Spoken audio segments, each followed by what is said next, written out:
This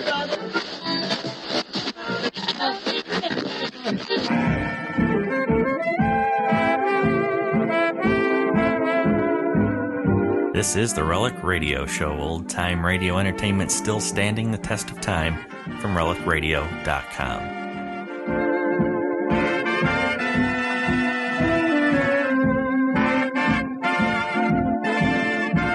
This is the Relic Radio Show, 60 minutes of old-time radio drama brought to you every Tuesday by relicradio.com. Our first story this week comes from Theatre Royal. We'll hear their episode from December 19th, 1953, titled Zodomirsky's Duel. After that, it's Local Storm, the December 4th, 1949 story from Radio City Playhouse.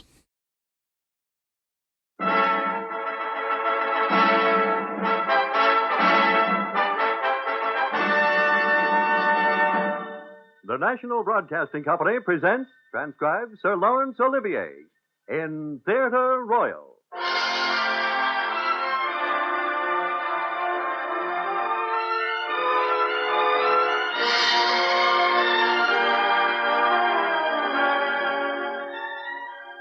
This is Laurence Olivier. Today's play is adapted from a story by Alexandre Dumas of the Three Musketeers and the Count of Monte Cristo, and many more which I'm sure all of you will know. I myself am going to play the role of Captain Zodomirsky in the story called Zodomirsky's Duel.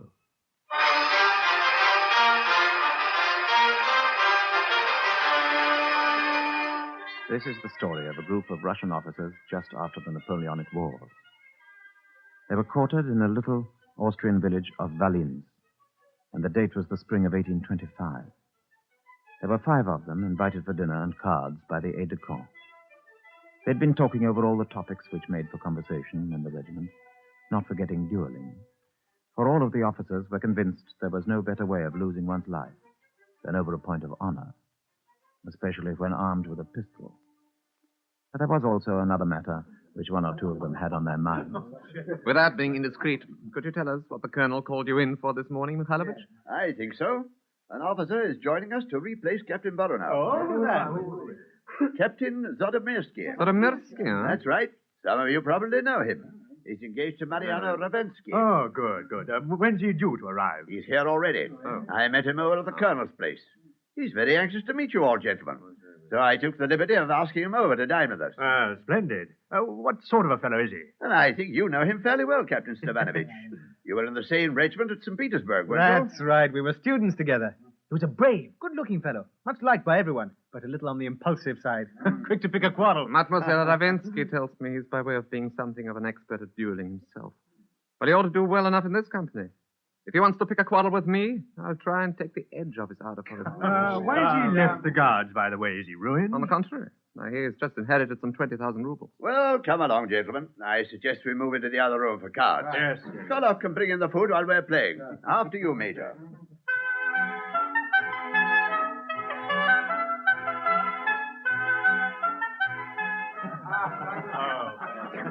Too bad, Stum. In a moment, I thought it was going to be your game. Well, Captain, this obviously is not my lucky day. Unlucky at cards and unlucky in love, eh, Stum? Isn't it true that you also have an eye to Mademoiselle Ravensky? I advise you to mind your own business, Captain. Oh, I'm sorry. As you say, it's none of my business. Well, that makes 60 rubles, I believe. There you are, Captain. 20, 40, 60. Too bad, Stam. Before we start the next round, Stum, may I remind you there is another little matter to be settled? Another matter? What do you mean? Have you forgotten the money I loaned you last night? My purse is empty tonight, but I've always honored my debts in the past.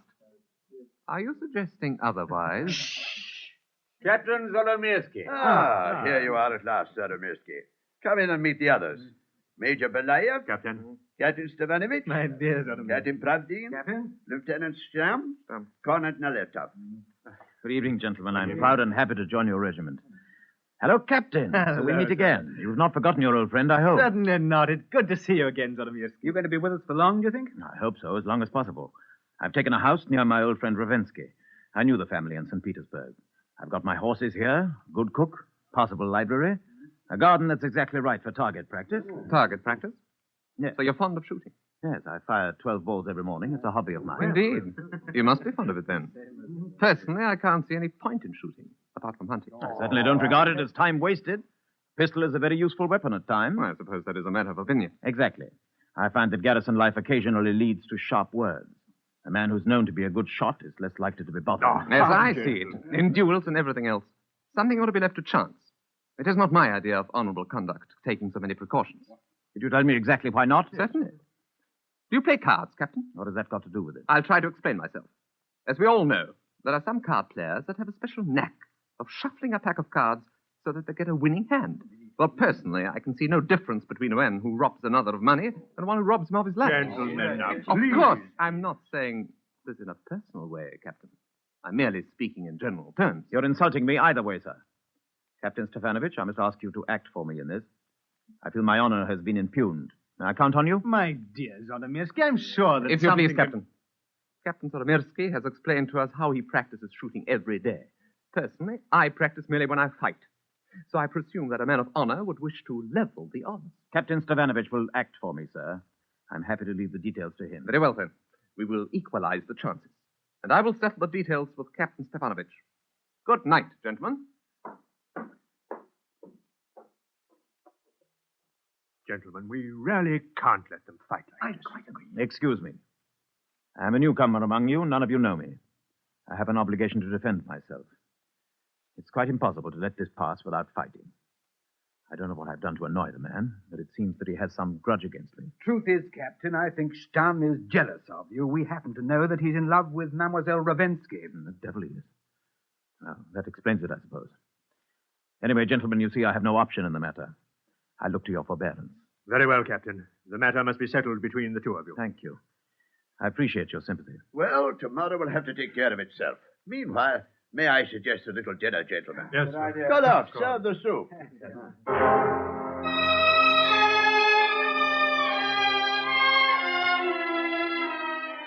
Remember that everybody put a very bold face on the business. Stamm had left and was soon forgotten. It was far from popular, I gathered, at the best of times. He had the reputation of being cold and taciturn, and was said to keep more or less aloof from the rest of them. As for me, I think I could claim to have behaved quite adequately. They drank my health, and before we parted, Captain Stefanovich had agreed to call on Lieutenant Stamm and learn his plans for the following morning. My proposal is a very simple one, Captain. 2 sabers are to be planted at a distance of 1 yard apart. The opponents are to stand behind each saber, each with a pistol. On the count of 1, 2, 3, they are to fire. 1 yard apart? Are you mad? Both will be killed. On the contrary, If both fire at once, when it's impossible to miss. I was about to explain. Only one of the pistols will be loaded. But heavens, I will man. bring the pistols with me. The choice will be Zodomirsky's. Come now, Stamm. We're both men of the world. I understand your desire to carry this matter through, but to propose conditions which are unacceptable even to a man of honor like Captain Zodomirsky... May I remind you, Captain Stefanovich, that it was your man of honor who issued the challenge. But no... And in the presence of several more men of honor, he left the conditions of the duel to me. Therefore, I have every intention of satisfying my desire, as you yourself put it, to see this little affair through. But what you suggest is sheer murder. Or suicide. Excuse me. It is a matter of chance, as it would be in a game of cards. In cards, you stand to lose only your fortune. Here, a man's life is at stake. But whose? You talk as though only Captain Zodomirsky's life was endangered by my proposal. What about mine? Lieutenant Stamm, I beg you to reconsider. Captain Stefanovich, I'm not offering Zodomirsky a victim, one more target. I'm offering him an opponent. Either he agrees to fight as I suggest, which he has already agreed to do, or I shall refuse to fight him at all. In that case, I shall have proved that he is only a brave man when he is morally certain of his own safety. Lieutenant Stamm, as a senior officer... Forgive me, Captain. This duel is to be fought with pistols, and pistols know no differences in rank. Those your last words? They are. Very well. As Captain Zodomirsky's agent, I shall have to accept. Good. Please tell him that I shall expect him under the Imperial Oak Tree in the park at 5 o'clock tomorrow morning.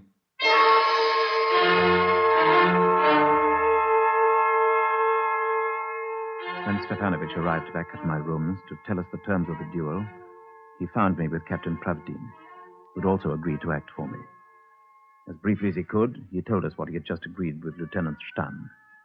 But, my dear Stefanovich, this is an outrageous plan. So I told him.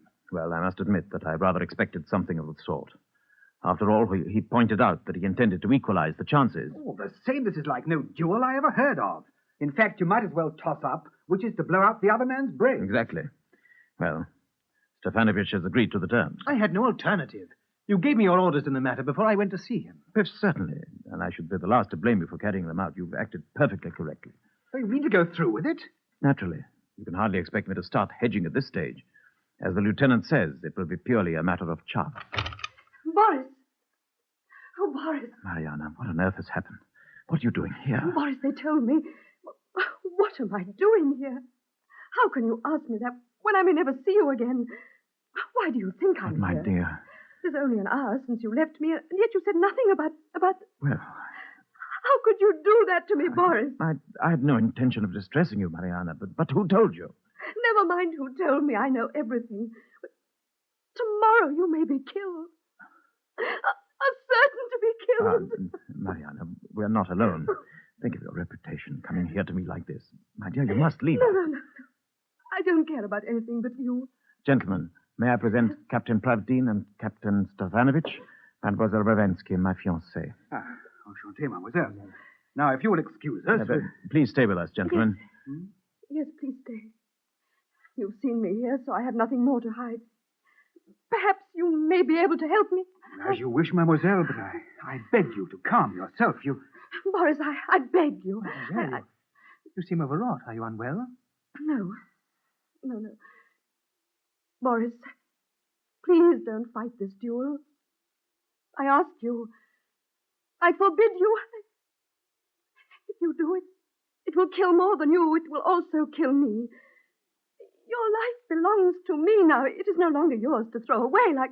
My darling, please don't torture me like this. I must fight. How can I possibly refuse? I should be disgraced if I drew back now. It would be cowardly. I should die of shame far more surely than I'm likely to die of Stamm's pistol. Captain Pravdin, you are a man of honor and respected for it. You understand affairs of honor. Please, Captain Pravdin, tell him he can refuse this duel. Make him understand. It's not a duel at all. It's murder. Captain, he won't listen to me. Tell him... Mademoiselle, I would lay down my life for you, gladly, to spare you anything, but I cannot honorably do this. It would not... Captain, I beg you... It would not be worthy of him, mademoiselle, or worthy of his uniform. Captain Zodomirsky is known to be a skillful duelist. If he were to refuse to fight on Lieutenant Stamm's conditions, well, he would be accused of being a coward. Now, don't you see what you're trying to make me do? You wish me to dishonor myself?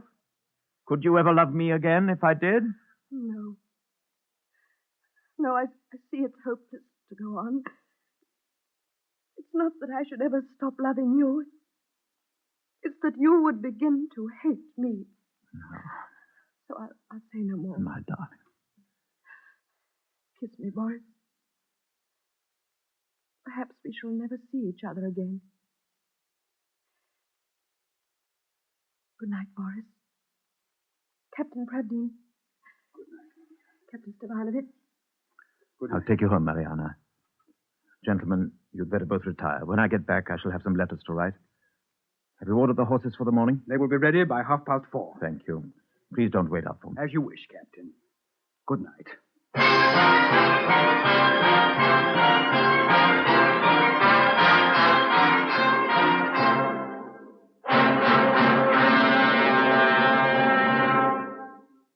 In a moment, we continue Theatre Royal with Sir Laurence Olivier. We'd like to take just a moment to preview the great lineup of listening entertainment in store tomorrow on NBC.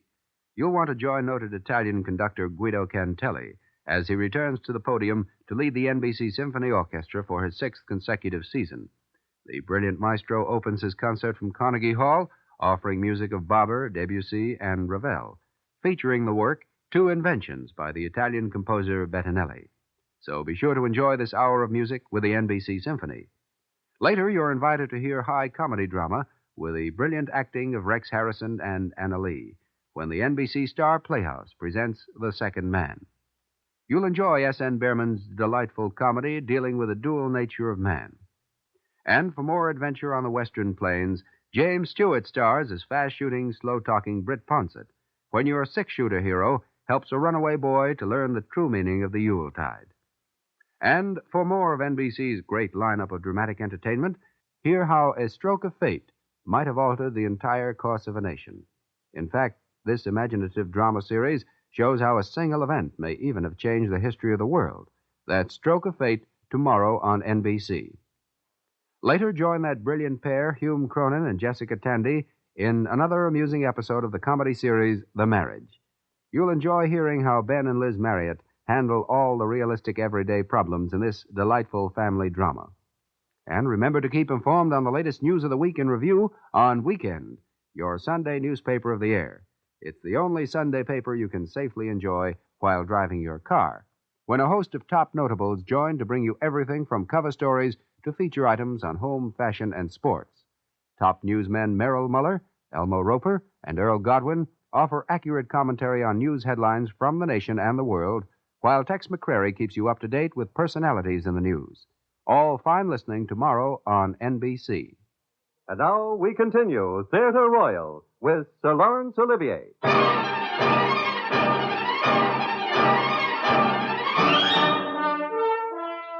The dawn was just beginning to break when we set out for our rendezvous in the park. Captain Stefanovich rode in an open carriage with Captain Pravdin and myself.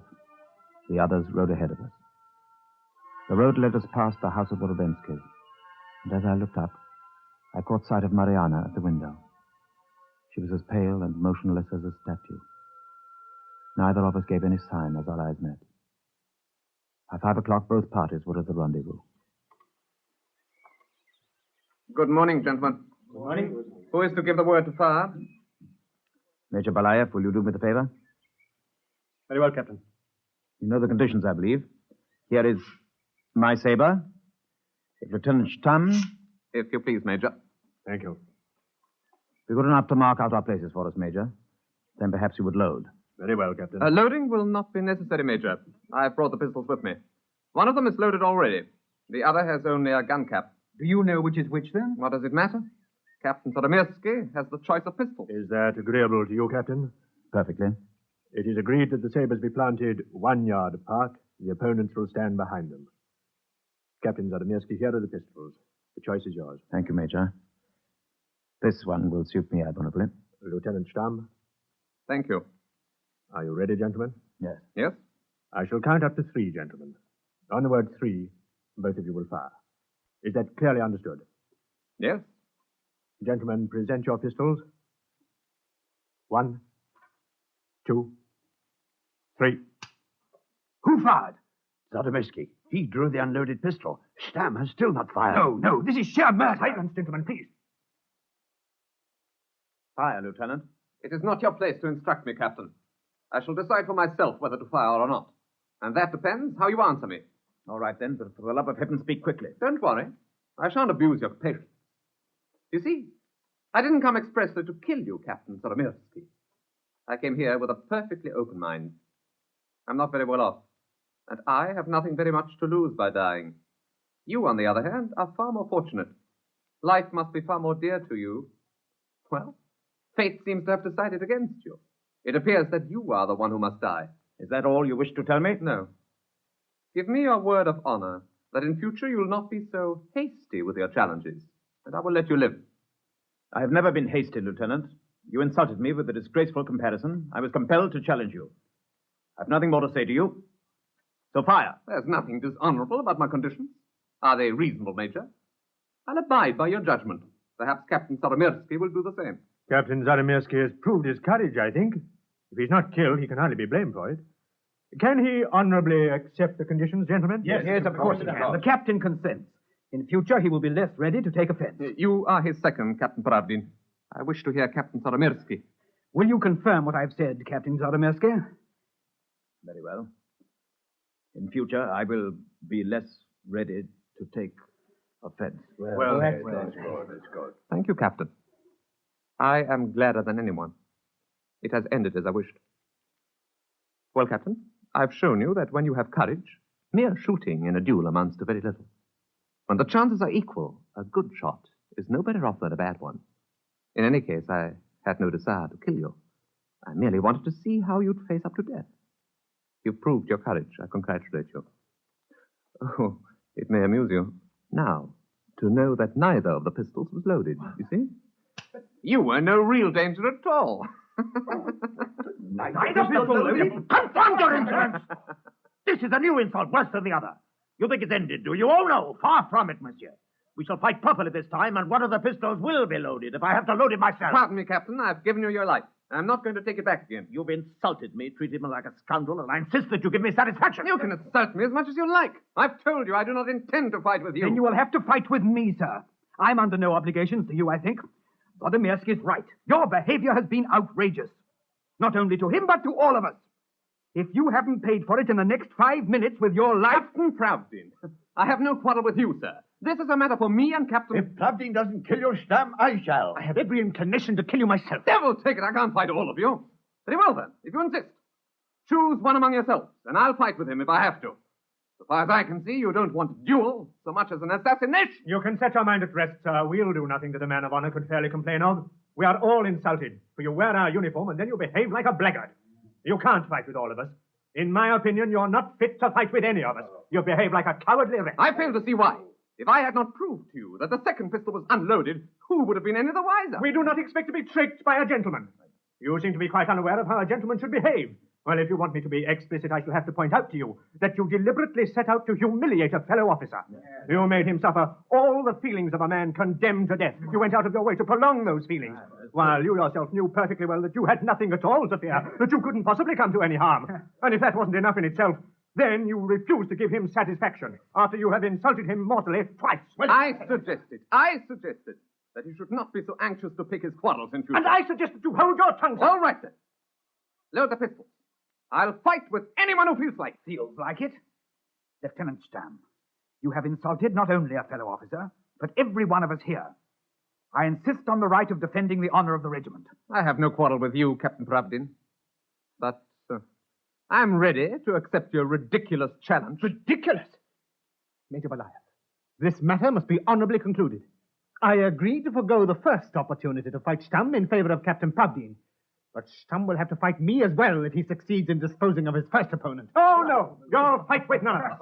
You've disgraced your officer's uniform, so nobody will fight with you. What's more, nobody will even serve with you. I suggest that you resign your commission on the grounds of ill health. I think the surgeon will sign any certificates that may be necessary. A month from now, we expect you to have left the regiment. Major Belayev, I cannot agree with you in this matter. But if that's your final word, I am sure I'm speaking for every officer present in saying that in no circumstances would we continue to serve another day with Lieutenant Stamm. Very well, then. I shall be delighted to resign. Not to oblige you, any of you, but simply because I shall be only too glad to see the last of you, Captain Zodomirsky in particular. This is my saber, I think. Goodbye, gentlemen. I hope you enjoy your dueling.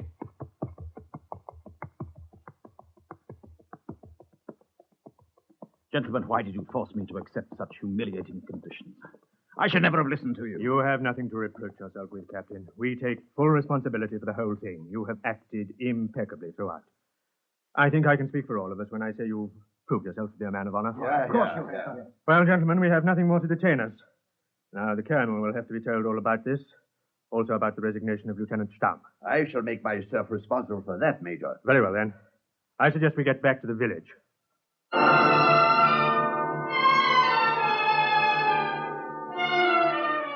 We climbed back into our carriages. Only this time, Pravdin rode with Mikhailovich, and Stefanovich and I were alone.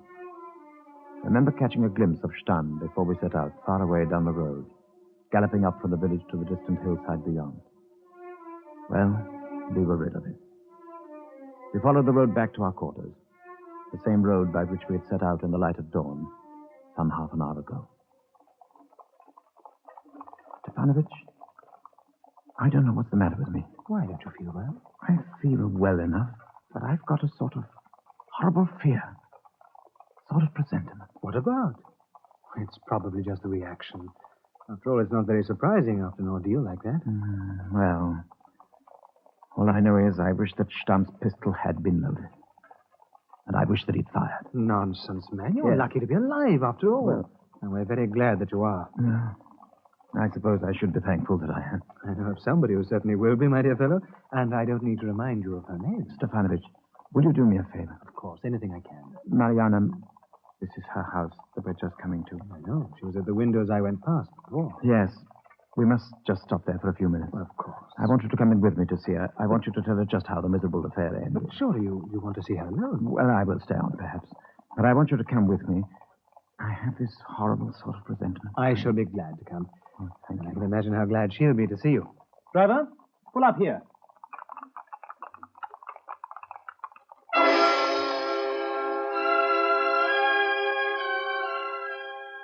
Somehow, the house appeared unnaturally quiet. We rang the bell and waited. But there was no one to answer. The door, in any case, was half open. And without a word, we pushed it wide and went in. I felt a sudden chill at my heart. I began to run upstairs, 2 steps at a time, Stefanovich following. At the head of the stairs, we paused. The house was utterly silent. Suddenly, as we stood there, not knowing what to do, the door of one of the bedrooms opened. A man came out whom we both recognized as the local doctor. He looked at us, not knowing who we were. Doctor, is anything wrong? Mademoiselle? Mademoiselle is dead, sir. Dead? No. She had a great shock. It brought about a failure of the heart. I'd often told her, and told her parents, that on no account should she get overwrought. No, I don't believe it. It can't be true. I'm afraid it is true, sir. I take it you're a friend of the family. Oh. I gather from the servants that there's been a duel. I understand that Mademoiselle Mariana was in love with one of the men who were fighting. Oh, no. I believe he was an army officer, so perhaps you know him. His name was Zodomirsky, and he was fighting a duel with a Lieutenant Stam, I think the name was. She watched them both ride out at dawn for the park. Some 10 minutes ago, the lieutenant rode back into town alone. So I presume that her lover also is dead. No, it's a mistake. I really don't know, sir. Mademoiselle certainly believed he was dead. Oh, God. If only he were. If only he were. Excuse me, gentlemen, I must go. Oh, if only he were dead. If only the pistol had been loaded. If only...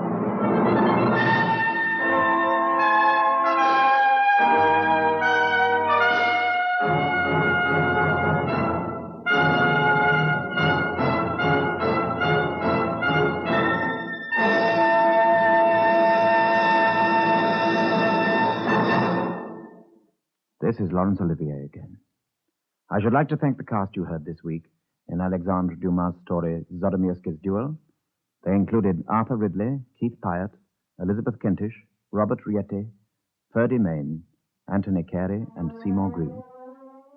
I shall be back with you again next week when I look forward to the pleasure of both introducing the play and appearing in it myself. Until then, au revoir, and thank you.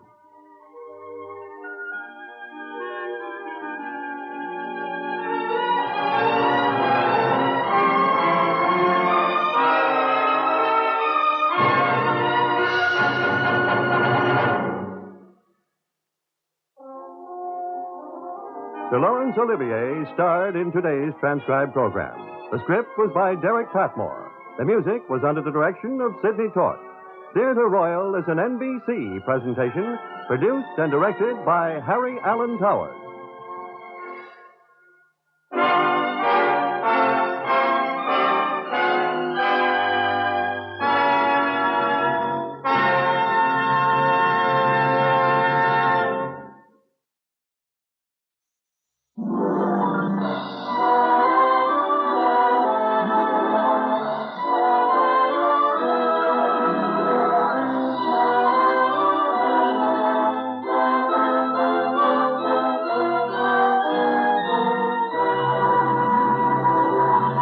Local storm.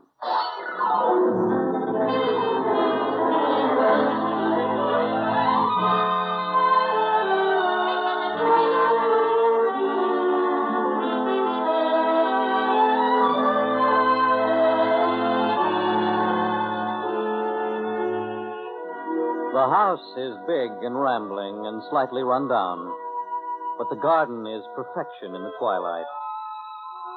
Over by the raspberry bushes, George, the gardener, has dug a large, square pit, which Mrs. Wentworth has noticed from the living room windows.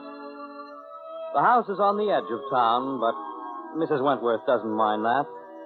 She rather enjoys it, except when it storms. Tonight there are forked flashes of jagged lightning in the east, which throw the old house into sharp pearl gray silhouette.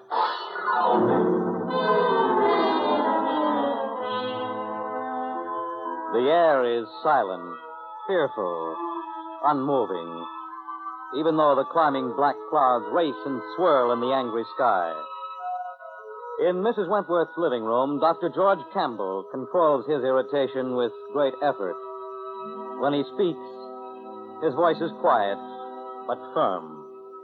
I feel that the time has come, Mrs. Wentworth, when you and I should have a very frank talk. Dr. Campbell, you're very young and rather sweet, and I know just what you're going to say. You think I don't try to get well, isn't that it? Not quite. I was going to say that you're not nearly as sick as you think you are. How old are you, Dr. Campbell? I don't see that my age has anything to do with it. You're about 30, aren't you? I'm 32. There you are. How can anybody 32 be expected to know what it's like to be a cripple and all alone in the world? Mrs. Wentworth, it's just a question of attitude. I used to be like you, young and strong and full of spirit and beauty. But now I'm old. I'm old and I'm all alone. Thank goodness I've a little money. If I didn't, I don't know what would happen to me. Why won't you do as I tell you? If you take the lamp treatment and the massage, why, I'm sure Dr. Campbell, I just can't stand the thought of some big, coarse woman rubbing my bare body with oil. It's just very vulgar. I don't like it. But that's so silly.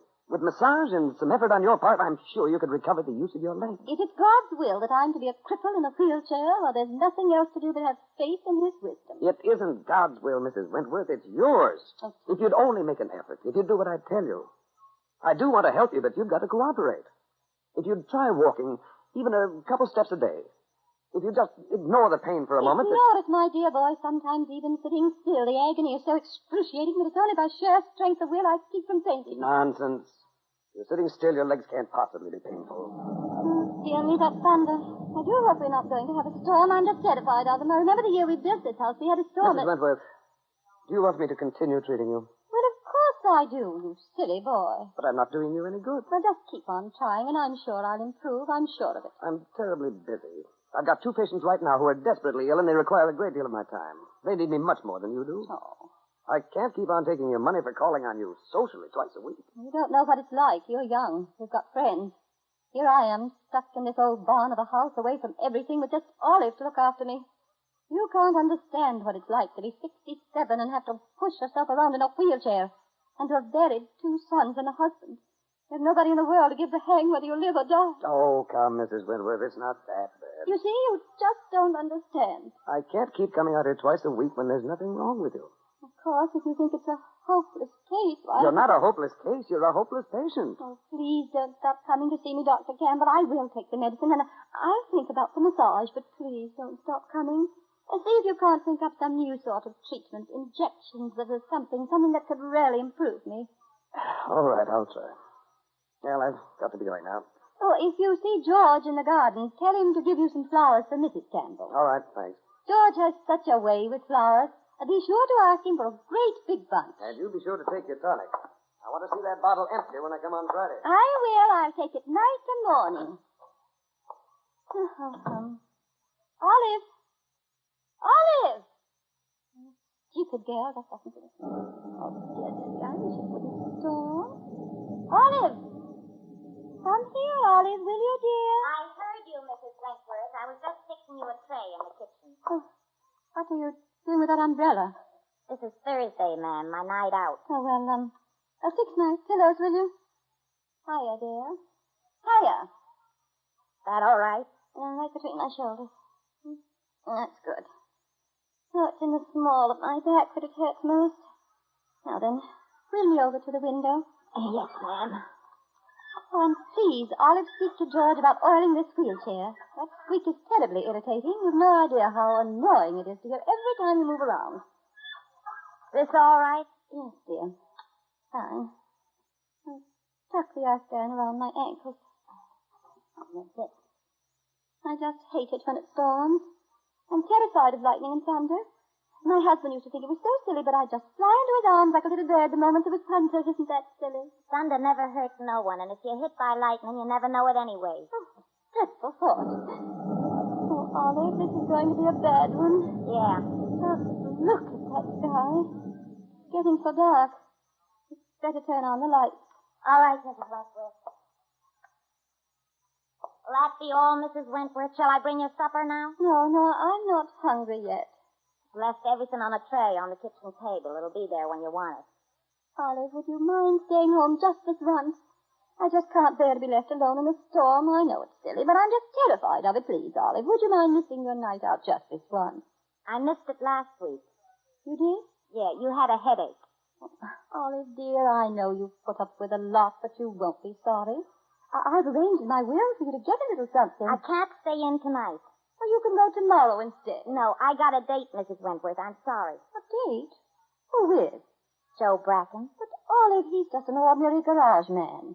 I'm just an ordinary maid. No, you're not, my dear. You're a fine, sensitive girl, and when I die, I'm going to leave you... I'm sorry, Mrs. Wentworth. Joe's expecting me to meet him. Oh, dear, that was such a love one. Oh, and now it's starting to rain. Olive, oh, dear, I just can't be left alone in this huge old house when there's a storm. It makes me terribly nervous and upset. You'll be perfectly all right, ma'am. When you're ready for supper, you can wheel yourself out to the kitchen and eat off the kitchen table. Are you determined to keep this silly engagement? It isn't silly. You can go tomorrow night. Joe's working tomorrow night. Well, the next night, then. I'm sorry, Mrs. Wentworth. There's nothing else you want. I'd better get started. For 4 years now, I've treated you like my very own daughter, and this is all the thanks I get for you. I didn't ask to be treated like a daughter, ma'am. Olive. Well, I didn't. I know you're good to me in your own way, but I've a right to my Thursdays. All right, Olive. If that's the way you feel, go ahead. Doesn't matter about me, anyway. I'm just a silly old woman that's lived too long anyhow. Go ahead. The house is struck by lightning and catches fire. I don't know how I'll get out, but that doesn't matter. If you're determined to go, go. I'll be home early, Mrs. Wentworth. I hope you can enjoy yourself while I'm sitting here all alone. I'll enjoy myself, Mrs. Wentworth. I'll be with Joe. Night. Oh, dear, I do wish it would stop. It makes me so frightened. I just can't stay here all by myself. Oh, that wretched squeaking wheel. Nobody ever pays any attention to me. I might just as well not talk at all. Oh, what has that wretched, stupid child done with the phone? Oh, really, Olive, Oh, here it is. H. Hall. Oh, it's Minnie. 42542. 42542. Hello, Minnie. Oh, it's Amy Wentworth. I wondered if you'd come over and see me tonight. I'm all alone. Olive's gone out, and I just hate being alone. What? Oh, Minnie, a little storm never hurt anybody. Well, couldn't you take a taxi? Well, all right, Minnie, if that's the way you feel about it, never mind. Well, one certainly finds out about one's friends. Oh, but there must be somebody else. There must be somebody that I know, Mrs. Clark. Clark. Yes, now, what is that street again? Oh, dear me, I've dropped it. Oh, now, what can I do? Olive, how could you go out and leave me all alone on a night like this?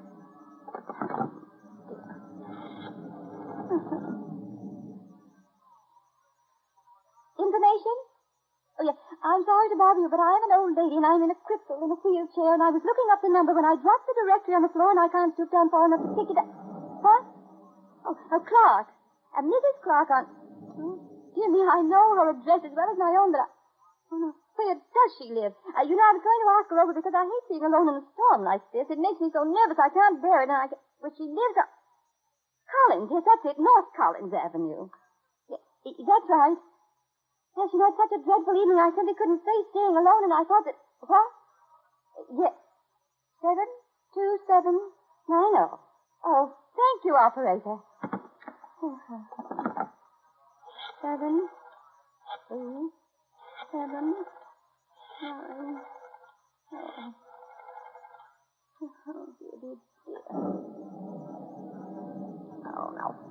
tell me she's out. Where could she go on a night like this? Oh, dear goodness me, surely she's not out. Nobody but an idiot would go out on a night like this. Oh, how could Olive leave me alone tonight? Well, there's no use fooling myself. Nobody cares a hang about me.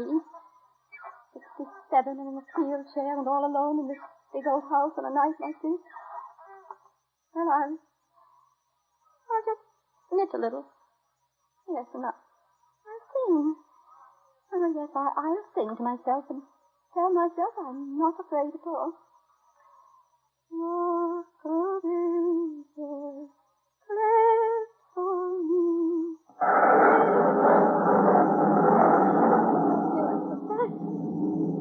How good Olive had left me all alone. Who's there? Is there somebody on the porch? Oh, dear, I'm so nervous I just can't stand it. I'll play some records. Yes, that's nice, quiet, good music that'll soothe my nerves. And there's that album of favorite classics I know. Oh, here it is. Selections from Carmen. Chu Chin Chow. Oh, why does everything have to be in French or Chinese? Oh, yes. This is the one. Reach to me only with thine eyes. Now, stop. Such a horrible, deafening sound. Now, just play these records. Oh, dear. Now I'll just sit here and knit. I just can't let my nerves make a fool out of me any longer.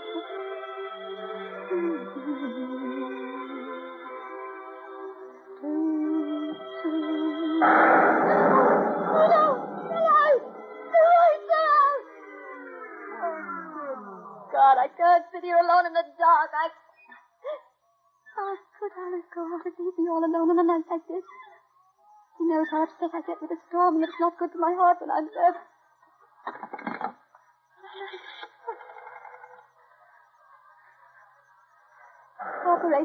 Operator, who can I talk to about my electric light?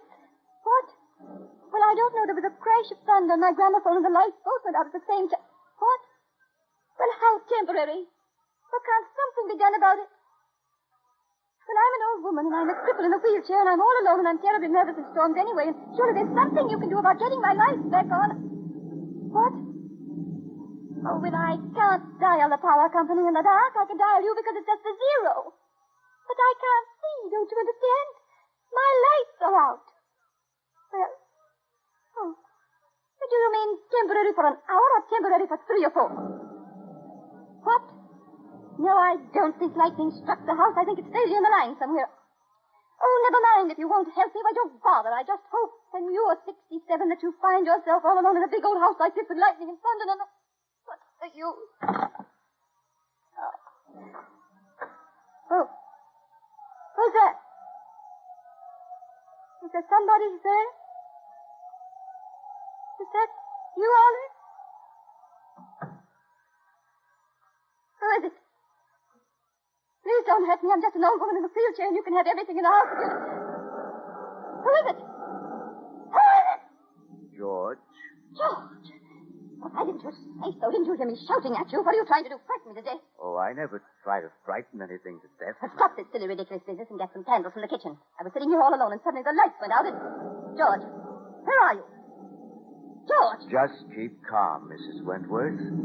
You'll be all right. But it makes me nervous to talk to anybody in the dark. Now, will you please do what I tell you and go out to the kitchen and get the candles? George, do you hear me? Oh, what's the matter with you? Have you gone crazy? George! Yes, ma'am. George, please, like a good boy, go out to the kitchen and get the candles. You want some light? Well, of course I want some light. Bad enough sitting here in a wheelchair in a storm like this without sitting in the dark. Well, if you want light, how's this? Oh, don't get excited, Mrs. Wentworth, ma'am. It's just a flashlight. There's candles in the kitchen, George. Please, go and get them. With your flashlight, you'll be able to find them very easily. They're on the 3rd shelf of the cupboard, right over the sink. George. George! Yes, Yes, Mrs. Wentworth. Will you stop shining that flashlight in my face? It's blinding me. All right. I'll turn it off. Oh. There.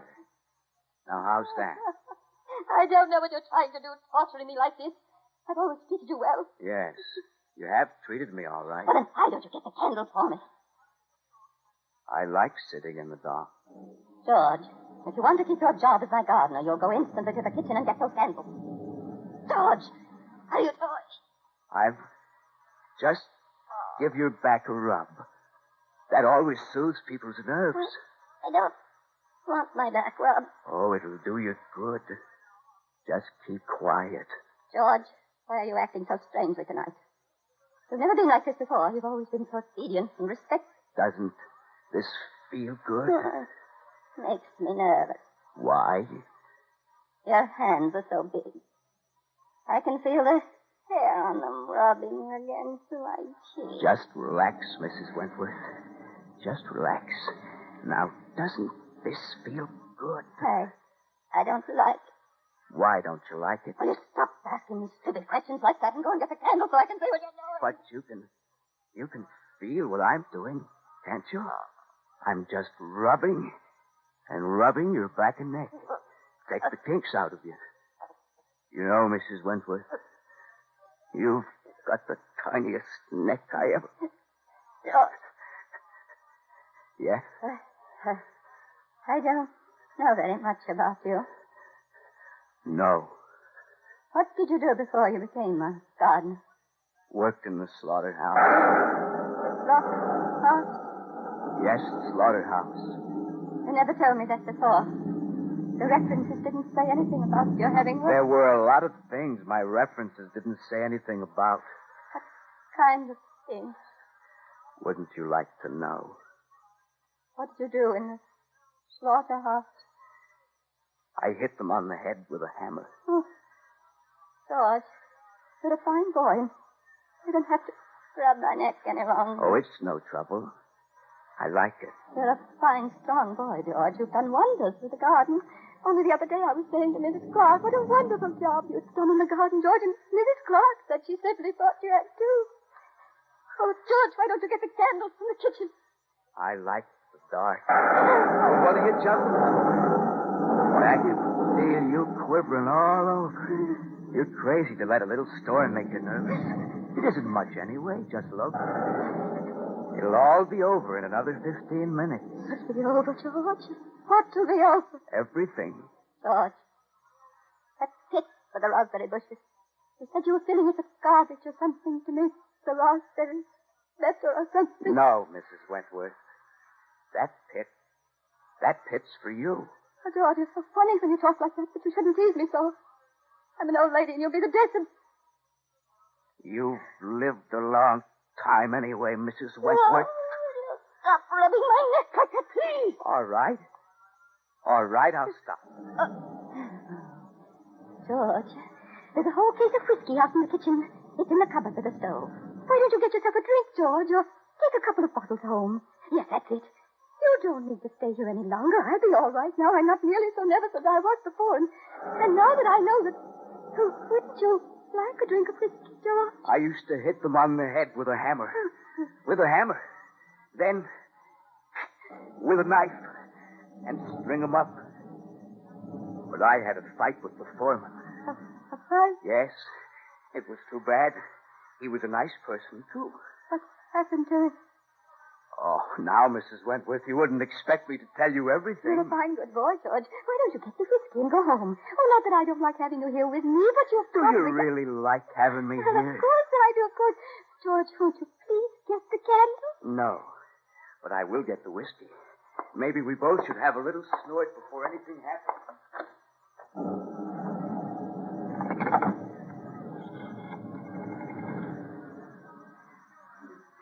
Hello, operator. I'm in terrible danger. My gardener's a homicidal maniac, and I'm an old woman all alone in a wheelchair. And if you don't send the police out right away, I'm afraid it's going to kill me. Operator, will you listen to me, please?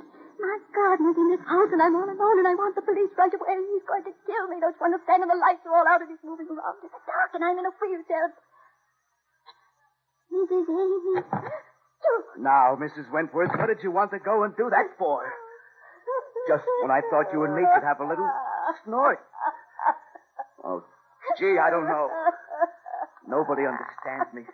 Why you have to cry for, I don't know. This is all for your own good, Mrs. Wentworth. You've told me a dozen times that nobody gave a hang for you. That's what you said. So I'm just going to help you, that's all. Oh, now, come on. Have a little drink, huh? Here. You try it first. No, I don't want it. If you don't stop crying, Mrs. Wentworth, I'll have to do it right now. But I thought it would be so nice if we had a little snort together. You're insane. Mrs. Wentworth. You maniac. You're crazy. You're going to kill me, aren't you? Aren't you? And if you're going to kill me, please, in the name of heaven, light a candle. I can't stand sitting here at the talking up here. George, where are you? George! It won't take long, Mrs. Wentworth. The light! The light's on! And the gramophone. Isn't it nice, George? No. You're just trying to attract attention, aren't you? Leave me alone, do you understand? Leave me alone. You won't kill me, you won't. I'll get out of here. No, Mrs. Wentworth. You can't get out. You're all alone. Don't touch me. Don't touch me. Go ahead, Mrs. Wentworth. Scream. You maniac. Nobody can hear you, Mrs. Wentworth. Go ahead, yell. Why don't you try running away, Mrs. Wentworth? Let's see you run. I will. Now you've fallen out of your chair, haven't you? Isn't that too bad? Let's see you get up, Mrs. Wentworth. There's no fun in it for me if you're just going to lie there on the floor. No fun at all. Go on. Get up. Get up and run. I will. Get up. I will. Go on, Mrs. Wentworth. Run to the door. That's it. Oh, you're doing fine, Mrs. Wentworth. You're doing fine. Now open the door and run out into the rain. Go on, Mrs. Wentworth. Open the door. Mrs. Wentworth. Thank God. Come on, Mrs. Wentworth. Walk the rest of the way. Please, walk the rest of the way. You asked me to try one more treatment? There's nothing the matter with George, Mrs. Wentworth. He was just pretending. And there's nothing the matter with you. Sorry to have to frighten you half to death. But George and I were sure we could get you to walk again if we tried hard enough. Now you'll never have to use that wheelchair again. You're all right now. You're all right.